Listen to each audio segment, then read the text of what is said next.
Ed ora cambiamo argomento. A solo 12 anni ma è già un piccolo campione delle due ruote. Da Cinto Cao Maggiore la sfida di Marco, che sogna di diventare il nuovo Valentino Rossi.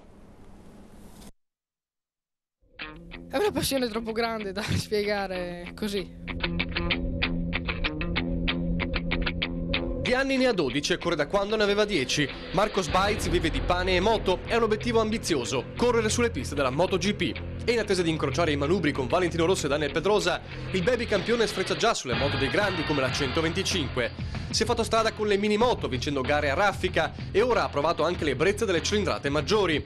In aprile parte il campionato italiano Pre-GP per giovani assi delle due ruote.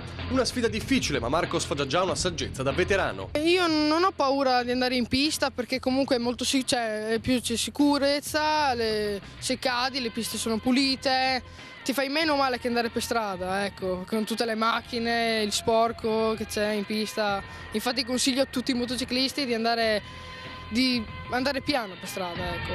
Ruote e velocità, un amore nato per caso. Abbiamo vinto una mini moto al cinema, con i giochi normali, e è nata così, per caso. Siamo andati a correre intanto sui parcheggi, quello ha iniziato così, e poi andando in pista in poco tempo sono riuscito ad andare bene, forte. Intanto Marco alterna lo studio e gli allenamenti. Ogni giorno mi alleno con i pesi, faccio allenamento.